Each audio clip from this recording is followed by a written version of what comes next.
Assalamualaikum warahmatullahi wabarakatuh. Baiklah, perkenalkan, nama saya Bagas Dwi Putra dari Prodi D3 Keperawatan Poltekkes Kemenkes Bengkulu. Baiklah, di sini saya akan menjelaskan tentang konsep sikap mata kuliah psikologi. Baiklah, langsung saja untuk pengertian definisi sikap. Yang pertama, berorientasi pada respon. Yang kedua, berorientasi pada kesiapan respon. Yang ketiga, berorientasi pada skema triadik. Satu, definisi yang berorientasi pada respon. Ada tokoh yang meliputi yaitu Louis Thurston, Renzi Likert, Charles Osgood. Yaitu adalah sikap adalah suatu bentuk reaksi perasaan, dan perasaan mendukung maupun perasaan tidak mendukung terhadap suatu objek. Selanjutnya yang kedua yaitu definisi yang berorientasi pada kesiapan respon. Adapun tokohnya yaitu Chaff, Bogardus, Lapierre, Mead, Alport. Yaitu pengertiannya, sikap merupakan kesiapan untuk bereaksi terhadap suatu objek dengan cara-cara tertentu.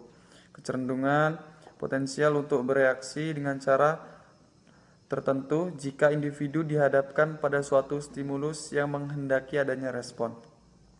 Dan suatu pola perilaku, tendensi, kesiapan antisipatif, predisposisi untuk menyesuaikan diri dalam situasi sosial atau respon terhadap stimulasi sosial yang telah terkondisikan. Yang ketiga, definisi yang berorientasi pada skema triadik, yaitu sikap merupakan konstelasi komponen kognitif, afektif, konatif yang saling berinteraksi dalam memahami, merasakan, dan berperilaku terhadap suatu objek. Yang kedua, keteraturan terhadap dalam hal pemikiran, perasaan, dan predisposisi tindakan seseorang terhadap suatu aspek di lingkungan sekitarnya. Secord dan Beckman. Adapun komponen atau struktur sikap. Terdapat 3 komponen sikap. Yang pertama, kognisi, yaitu berupa kepercayaan, keyakinan, ide, konsep, persepsi, stereotipe, pandangan, opini, pengetahuan atau informasi tentang suatu objek. Yang kedua, afeksi, berupa emosi, perasaan, dan nilai-nilai tentang suatu objek. Dan yang ketiga, konasi, yaitu berupa kecenderungan bertingkah laku atau bertindak terhadap suatu objek. Adapun karakteristik sikap. Yang pertama, sikap disimpulkan dari cara-cara individu bertingkah laku. Yang kedua, sikap ditujukan mengarah kepada objek psikologis. Yang ketiga, sikap merupakan sesuatu yang dipelajari. Yang keempat, sikap mempengaruhi perilaku. Adapun perbedaan sikap dan perilaku. Sikap yaitu predisposisi, tendensi, kecenderungan untuk bertingkah laku. Belum bisa dikatakan perilaku atau tindakan atau aktivitas. Dan sikap dapat memprediksi perilaku yang akan muncul. Dan sikap dapat mempengaruhi perilaku dan tidak secara langsung berhubungan dengan perilaku. Faktor pembentuk sikap, yaitu sikap adalah sesuatu yang dipelajari melalui adanya interaksi sosial, saling mempengaruhi, yaitu mempengaruhi pola perilaku. Yang kedua, faktor yang mempengaruhi pembentukan sikap, yaitu pertama, pengalaman pribadi. Yang kedua, kebudayaan. Yang ketiga, orang yang dianggap penting, misalnya orang tua, keluarga, pacar, sahabat, pemimpin. Yang ketiga, media massa. Selanjutnya, institusi atau lembaga pendidikan dan agama. Dan yang terakhir, faktor emosional dalam diri individu. Adapun teori-teori pembentukan dan perubahan sikap. Yang pertama, teori keseimbangan. Yang kedua, teori konsistensi kognitif afektif. Yang ketiga, teori ketidaksesuaian. Yang keempat, teori atribusi. Yang pertama, teori keseimbangan. Menurut Fritz Heider 1958, yaitu bagaimana sikap kita berkenaan dengan orang lain atau objek yang konsisten. Model teori melibatkan perceiver dalam sikatan P, orang lain dalam sikatan O, dan objek lain atau seseorang dalam sikatan X. Ketiga, elemen tersebut membentuk suatu kesatuan, di mana elemen tersebut dapat menghasilkan keseimbangan atau ketidakseimbangan. Keseimbangan P sependapat dengan O yang disukainya atau P tidak sependapat dengan O yang tidak disukainya. Selanjutnya ketidakseimbangan P tidak sependapat dengan O yang disukainya atau P sependapat dengan O yang tidak disukainya.